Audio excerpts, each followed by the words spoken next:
Unless میں سب سے پہلی آباد ہونے والی قوم کا نام عربوں کے بیان کے مطابق انلس اور یورپین ہسٹری کے مطابق سلسٹ تھا۔ پھر آئیبیریا اور لگوری قومیں آئے۔ اس کے بعد افریقہ کی طرف سے فینیقیوں نے میلادی مسیح سے کئی سو برس پہلے انلس کے جنوبی ساحل پر آ کر آبادیاں قائم کی۔ پھر 247 قبل مسیح میں قرطاجنی جنوبی اسپین میں آئے۔ اس زمانے میں یونانیوں نے انلس کے مشرقی ساحل پر بستیاں بسائی۔ اب مختلف قوموں کے اجتماع سے زمین کے لیے کشمکش شروع ہوئی، الگ الگ حکومتیں قائم ہو گئی اور لڑائیوں کا سلسلہ شروع ہوا۔ چنانچہ دوسری صدی قبل مسیح میں قرطاجنیوں کو شکست ہوئی۔ ان کا صدر مقام اشبیلیہ تھا۔ ان کے بعد رومیوں کو غلبہ حاصل ہوا تو وہ کئی برس تک بڑے شان و شوکت کے ساتھ حکومت کرتے رہے۔ اگسٹس کے زمانے میں ملکی تقسیم کے اعتبار سے انلس میں 3 صوبوں لوسیٹینا، بیٹیکا اور میٹراکوننس میں تقسیم تھا۔ رومیوں کے زمانے میں انلس میں ایسے نامور پیدا ہوئے جن کے نام رومی تاریخ میں زرعی حروف سے لکھے جاتے ہیں۔ رومی سلطنت کے کمزور ہوتی ہی یہاں خود مختار حکومتیں قائم ہونے لگے۔ چنانچہ پریٹراگونا میں ایک خود مختار حکومت قائم ہوئی جو رومیوں کا مقابلہ کرتی رہی۔ عربک ہسٹورین کے مطابق اشبان میں تیتوس کا نام آتا ہے، جس نے اسپین سے فوج جمع کر کے بیت المقدس پر حملہ کیا اور وہاں سے مائدہ سلیمان لایا۔ اس کا دارالحکومت اشبیلیہ کے قریب اشپانیہ تھا۔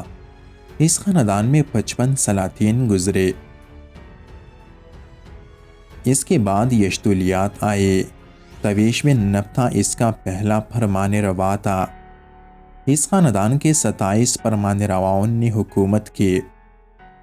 اس کا دارالحکومت ماردہ تھا۔ ان قوموں کو یورپی مورخین شیوانی والانی کے ناموں سے یاد کرتے ہیں۔ یہ وہ جرمن وحشی قومیں تھیں جنہوں نے روم کے آخری زمانے میں قوت پکڑی۔ یہ وحشی بہت جلد انلس کے لاطینی قوموں سے مل جل گئے اور لاطینی زبان اختیار کی، دیوتاؤں کو چھوڑ کر عیسائی مذہب قبول کر لیا اور رومی تمدن اور نظام حکومت اختیار کر لیا۔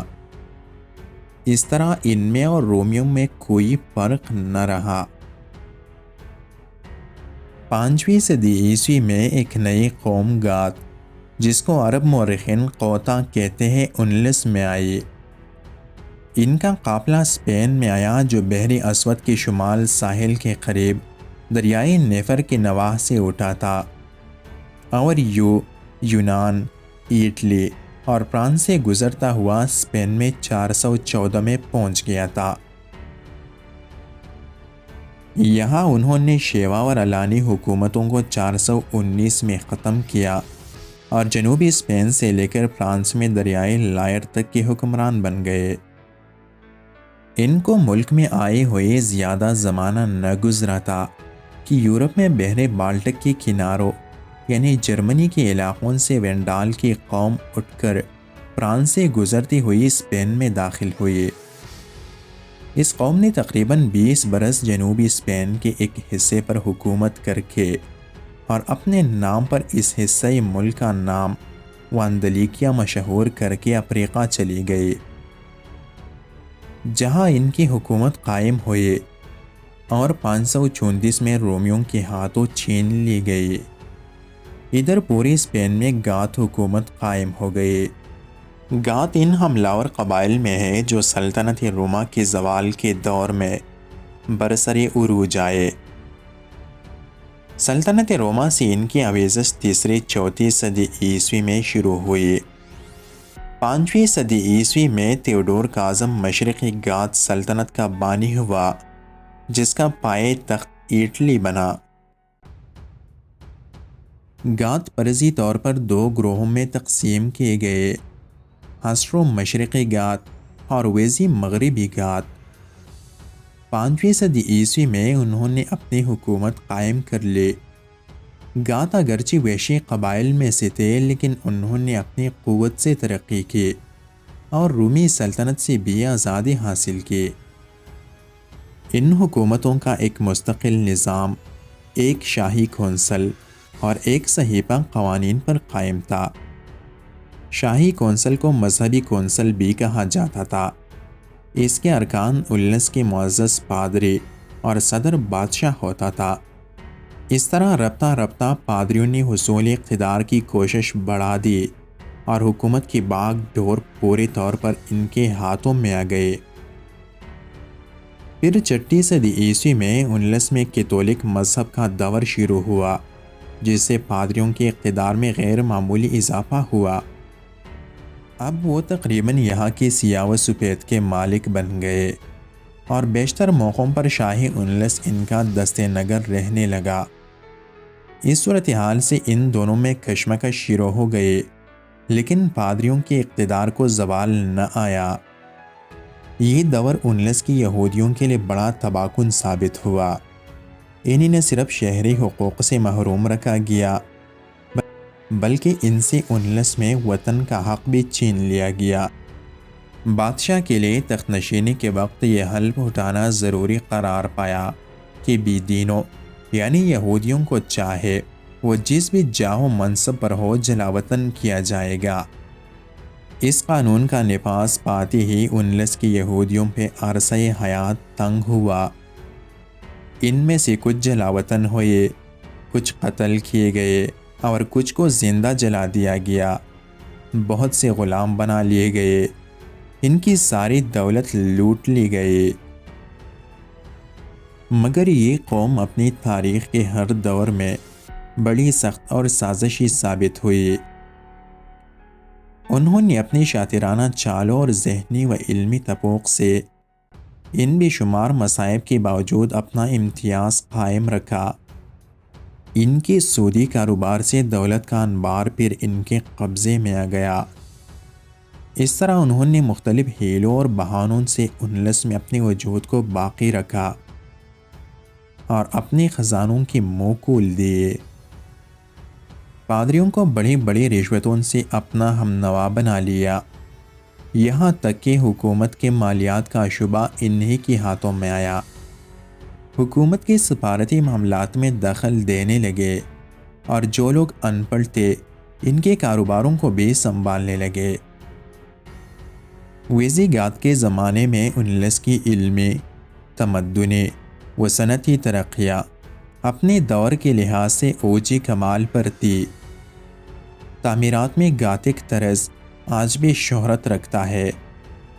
دولت کے انبار کا حال یہ تھا کہ جب مسلمان فاتحین یہاں پہنچے تو ان کا بیان یہ ہے کہ دولت کی فراوانی سے ان میں صرف دولت کے مختلف طریقے رائج تھے اور عیش و عشرت کی اعلیٰ زندگی گزارنے کے عادی تھے۔ آگے چل کر 8ویں صدی میں پادریوں کی جاہ طلبی، عیش پرستی، عیاشی اور رشوت انتہا کو پہنچ گئے۔ اسقف کا محل فتنہ و فساد کی ہماجگاہ بن گیا۔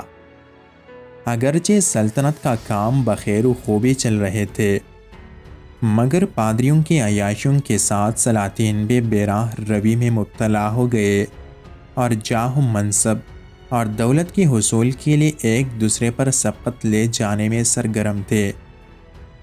حکمران ذاتی اغراض کے لیے عوام کو بری طرح ستانے لگے، خصوصاً غلاموں کے ساتھ جانوروں سے بھی بدتر سلوک روا رکھا جاتا تھا۔ اس صورتحال سے عوام میں بھی حرارت پیدا ہوئی اور بغاوتوں کا دور شروع ہوا۔ بالآخر 19 کے فرمان روا ویمبا نے ہوش سے کام لیا۔ یہ وہ زمانہ ہے جب مسلمانوں کے ابتدائی حملے 19 پر شروع ہو چکے تھے۔ اس نے مسلمانوں کا مقابلہ کیا اور ایک فوجی حکم نافذ کیا کہ پادریوں کے اختیارات میں کمی کی جائے، لیکن پادری اس کے خلاف بغاوت میں کامیاب ہو گئے اور بہت جلد ہی اسے معزول کر دیا گیا۔ اس کے بعد اس کے جانشینوں نے پچھلے قدم اختیار کیے اور پھر پادریوں کو اختیارات حاصل ہوئے۔ اس کے بعد پادریوں کے زوال کا ایک دور بھی آیا۔ اس میں فرمان روائی انلس کو کامیابی حاصل ہوئی۔ پادریوں کے زوال کو دیکھ کر یہودیوں نے سلطنت پر قبضہ کرنا چاہا، مگر ان کو اپنے مقصد میں کامیابی حاصل نہ ہوئی اور انلس سے انہیں جلاوطن ہونا پڑا۔ ان کی دولت اور جائیدادوں پر ایک مرتبہ پھر قبضہ کر لیا گیا۔ جب عیسائیوں کی اشتعال میں کمی ہوئی تو یہ احکام واپس لے لیے گئے اور یہودیوں کو آباد ہونے اور اپنی مملوکات پر قبضہ رکھنے کی عام اجازت ملی۔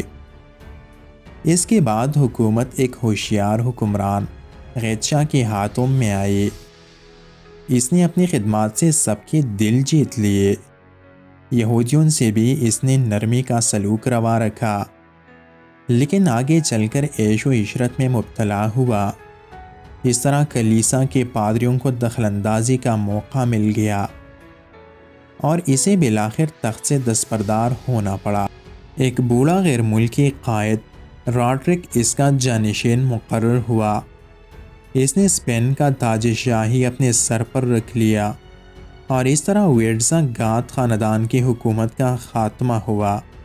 راڈرک کا تعلق اصفہان کی کیسی خاندان سے تھا۔ 82 سال کی عمر میں سلطنت انلس کے تخت پر بیٹھا۔ جلیقہ اور بسیقی کی لڑائیوں میں شہرت حاصل کی۔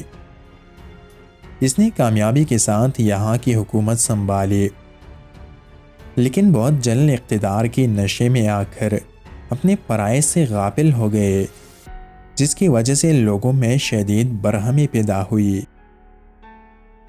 دوسری طرف گاتھک شہزادوں میں حکومت کے زوال کا احساس پیدا ہوا۔ عوام بھی ان شہزادوں کا ساتھ دینے لگے۔ اس طرح ایک ایسی جماعت تیار ہو گئی جو راڈرک کو ہٹا کر شاہی خاندان کو برسر اقتدار لانے کی خواہش مند تھے۔ اسی زمانے میں انلس کے شاہی محل میں ایک ایسا واقعہ پیش آیا جو آگے چل کر بالواسطہ انلس پر اسلامی حملے کا سبب بنا۔ جب طارق بن زیاد نے انلس پر حملہ کیا تو یہی یہاں کے حکمران تھے۔